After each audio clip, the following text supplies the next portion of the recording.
Hey guys, this is Nate with BleepinJeep. Today I wanted to do a walk around on my TJ. A few of you had some questions online, and I just wanted to answer some of the basics and show you what I put together. To begin with, it's a 2002 Wrangler. I bought it when I was 20, so it was way back in 2006. It's been, I had it wheeling the first weekend I had it. I was up in the mountains. I had a little paper license plate in the back, and it's been pretty much all I've done with my money for more than a decade now. So anyway, let's do a walk around and I'll show you some of the basics, and hope you enjoy. Bumper is a Nate built. I built the hoop, I built the bumper, I built all this that you see here. It started out as just a generic cheapy winch plate that I got, and decided it wasn't good enough, so I turned it into a bumper. Then I built the stinger to bolt on top of it, so the stinger is removable independently from the rest of the bumper. I have an install video available for when I installed the super winch, so if you're interested in that, feel free to take a look. Front axle is a Dana 44 high pinion. I put some chromoly shafts in it pretty much right after I got it. I broke the stock shafts on 36s, and then I got some chromolys, and I've had two different sets of 40s on it, and I haven't broke an axle since. But it's got Ford F250 knuckles that I modified to fit the F150 brake, and then I built high steer arms. These are really expensive when you buy them, but if you just buy a 1-inch chunk of steel and cut it yourself, it's only like 12 bucks. I know somebody's going to give me crap about this. They say you're not supposed to do this. It's a 3/4 inch grade 8 bolt that goes all the way through here. Very strong, and because of the hydro assist, most of the leverage for steering when you're steering tough comes from down here where it's double shear.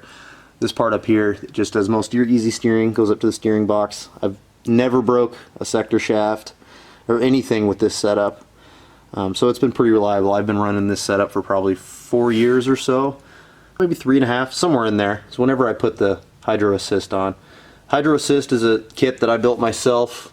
This is just a surplus ram that you can get for like 80 or 90 bucks online, and got some custom lines made and tapped the Dodge Dakota steering box. The front still have coils, not coilovers. They're 4.5 inch lift metal cloak. They ride really nice, and what's nice is whenever you drop a tire all the way down and you get lots of flex, it doesn't come loose because these are a really low spring rate. Got some King shocks in the front. Did a radius arm setup in the front that I built myself. This is one of the first things I fabbed up myself. I bought a welder from a buddy, I don't know, 9 years ago. He needed the money and I needed the welder. Never welded before, and so I started messing around and decided to try and build my own suspension. Now I'm probably going to go to a 4-link when I stretch it in the front, semi-triangulated, but this has lasted a long time. I'm sure the comments are going to be awesome when it comes to running radius arms in the front, but that's fine. It has been very good to me. I don't know if I got lucky and just made things all the right length. I've heard of people hating radius arms, but man, it's done really well. The whole center plate and everything, something I designed myself again. It's a 3-piece skid plate that I put together. Most of it's 1/4 inch, some of it's 3/8, just where I thought it needed it. Most of its rigidity comes from design anyway. Necessarily the thickness of material. The rear suspension I changed and tried out a bunch of different styles. This one so far has been the best at high and low speeds. It's kind of just a longer version of the OEM suspension that came. Let me see if I can roll under there. Just a 4-link with a panhard bar. Did ballistics joints all throughout. They make a pretty beefy, rebuildable joint, and then I did bushings on the other end. And this has been really good. It's real smooth at high speeds, which is what I wanted. Once I started going to King of the Hammers and Moab and stuff, it's nice to be able to haul through the desert like they do on TV. It's pretty fun. King coilovers in the back. Everybody told me it was going to be softer. The ride is incredible, but people do not tell you the side to side when you have coilovers is really scary depending on what your suspension system is. Adding this rear sway bar changed everything. So it doesn't lean whenever you're on an angle anymore. It stays nice and squared up, but that still allows it to flex. It's pretty amazing how well it works. So that was a really nice upgrade. This is a Genrite aluminum fuel tank. I have aluminum throughout the rig to keep it nice and light. My buddy Dan modified the filler. Usually with the TJ you have a spot to fill up like right here. And so once I cut all that out, we basically just simplified it and put a filler right there.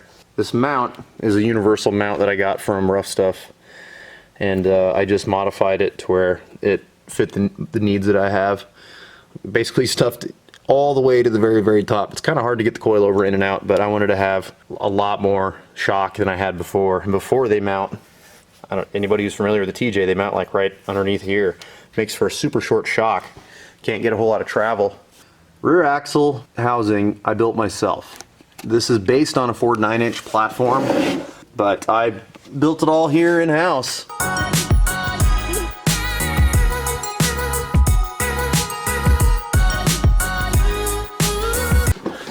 It was kind of a big project to make sure that everything was square and fit in there correctly.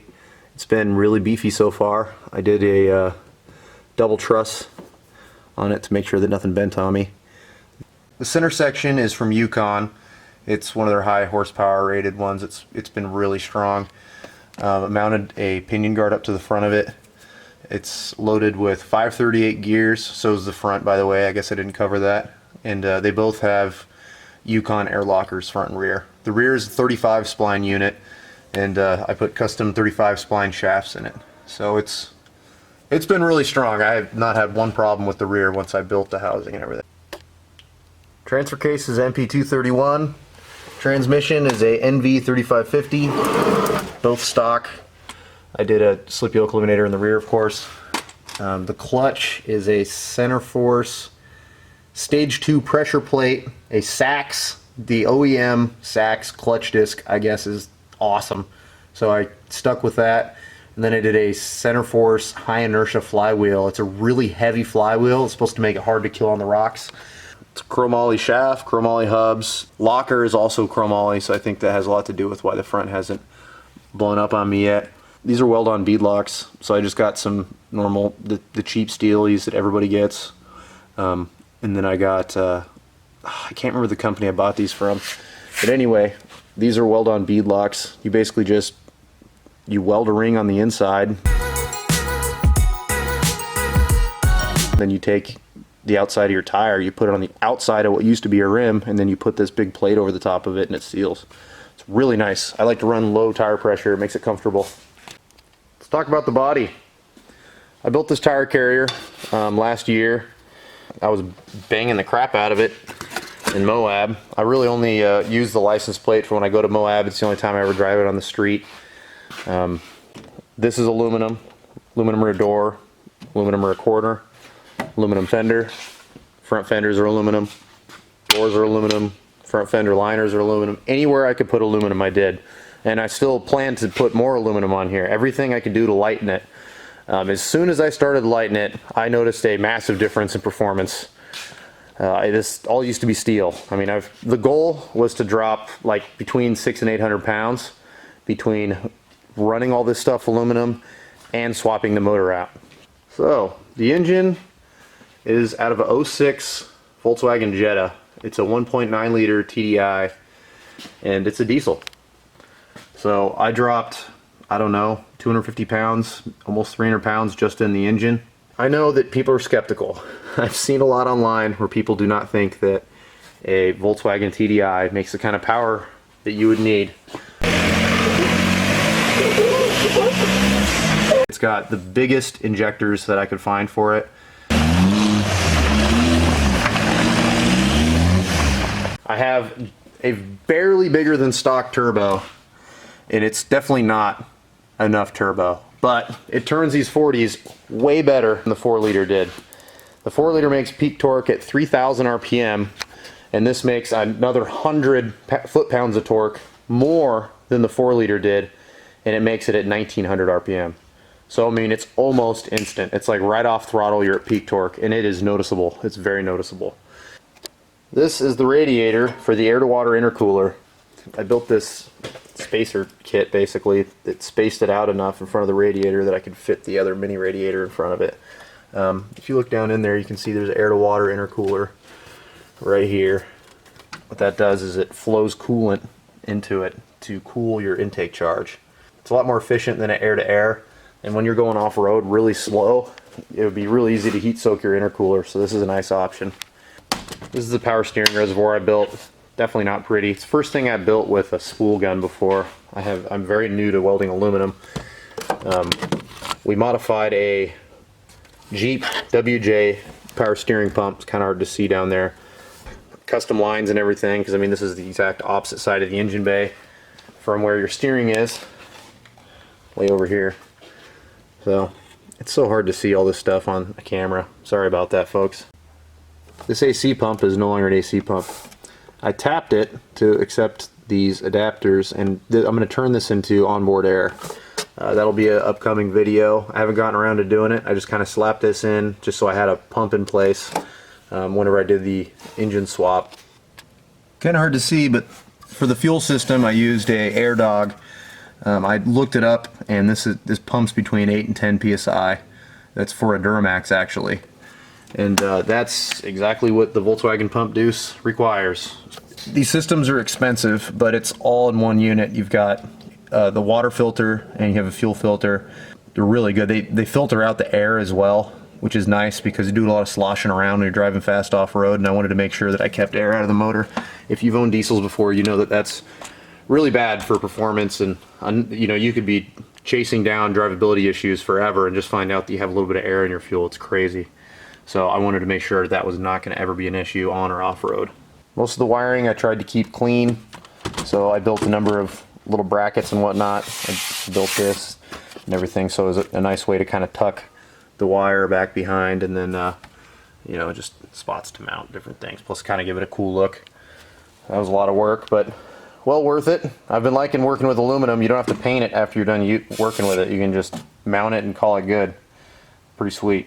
If you look close, there's an ECU in there. I went with Malone tuning for the ECU tuning. You'll see there's stickers all over my rig. Basically, you tell them exactly what you have built. They'll get you a base tune. They send it out to you through the email. You upload it with something called a FlashZilla, and then you use VCDS, and you can record and data log what the engine's doing when you're hard on it. You send that file back up to them, and they can modify the file and give you a better tune. So I've been emailing files back and forth with them. They have been fantastic in getting this thing up and running. And I told them to make it a little bit of a hot tune, and you'll see in some of my wheeling videos, it's a little bit of a hot tune that likes to roll coal. I got a number of the conversion parts from a company in Canada named Cody Built. They made these hoses. They made this big truss member system in the front. It makes it to where you can use a lot of the TJ factory drive assembly instead of the Volkswagen drive assembly, meaning like alternator, power steering, all that stuff. So that's what I used for the bulk of this. They make a kit that works really well with a different engine. It's made for, I think it's made for a BEW. This is a BRM. There's a number of differences. One being turbo location, so all this monster charge pipe stuff that I had to route away from the firewall, that's all me. They don't make a kit that bolts this engine in. I replaced the stereo with switches. There's a number of switches that I wanted to wire up. Some of them are for future stuff, some of them are for stuff that exists right now. For gauges, for EGTs and boost and everything else, I put an Edge Insight in here, and this gives you a number of different functions, which is really nice. I've even got intercooler coolant temperature. I've got a whole bunch of different probes. You can preset little alarms and everything, so if your temperature or pressure or whatever goes out of a range that you set, it'll start chirping at you, and then you're like, oh wow, there's something wrong. It's really nice to be able to do that on the fly. The roll bar is just a modified stock roll bar. These are Poison Spider cage stanchions. I got rid of the whole front part unwillingly. My wife and I had a really bad rollover a few years back.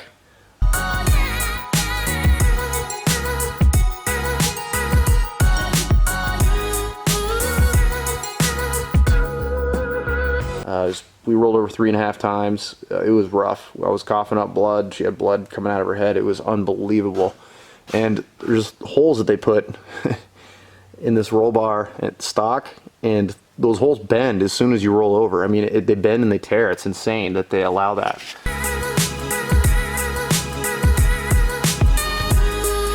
There's no holes in this, and it's a thicker wall. The rear actually stood up extremely well. It didn't bend at all during the rollover. And I've heard people knock the factory back portion of the cage. Maybe one day I'll upgrade it, but man, this one's definitely been tested in the real world, and it's still standing up. So I basically just built a new front half and put cage stanchions. All right, other stats I thought about. Wheelbase is 97 inches. I'd like to push that to 100 one day, hopefully one day very soon. In places like Moab, when you got these really crazy angles that you can't do up here in the Pacific Northwest, it's really nice to have the stability of a longer wheelbase. Here within the next month, I plan on doing an Advanced Adapters Atlas 4-speed transfer case. And that'll be nice.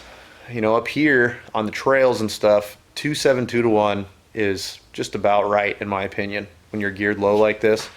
But when you go to a place like Moab or King of the Hammers, it is not geared low enough if you're in a manual. You end up having to use the crap out of your clutch and everything else. So the new T case will make it to where I'll have, like, I think it's 5.20 something to 1. So it'll double how slow the slowest speed's gonna be, which is gonna be really nice. I just picked up a Dana 60 high pinion that I plan on putting in this very soon because I want to be able to do front digs. I really don't know how often I'm going to do them, but the front end has been long overdue for an upgrade. I've been using the Dana 44 and I've been fortunate for a long time, but I've been to Moab 3 times, and every time that's the one thing I think about is, what if I blew up the front end here? What if I blew up the front end here?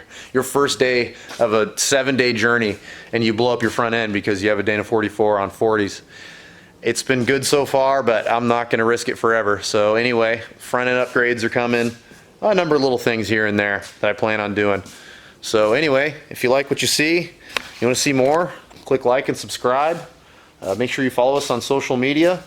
Thanks for watching.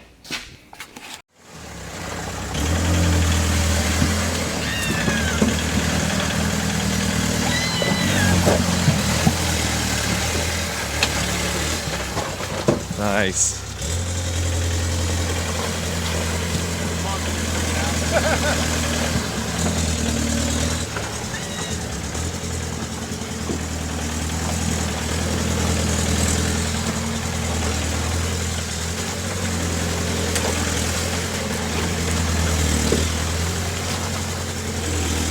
This sounds like a tractor. This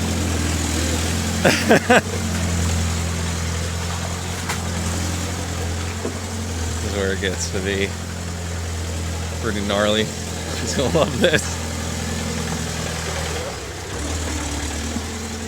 This is the hard part. Yep.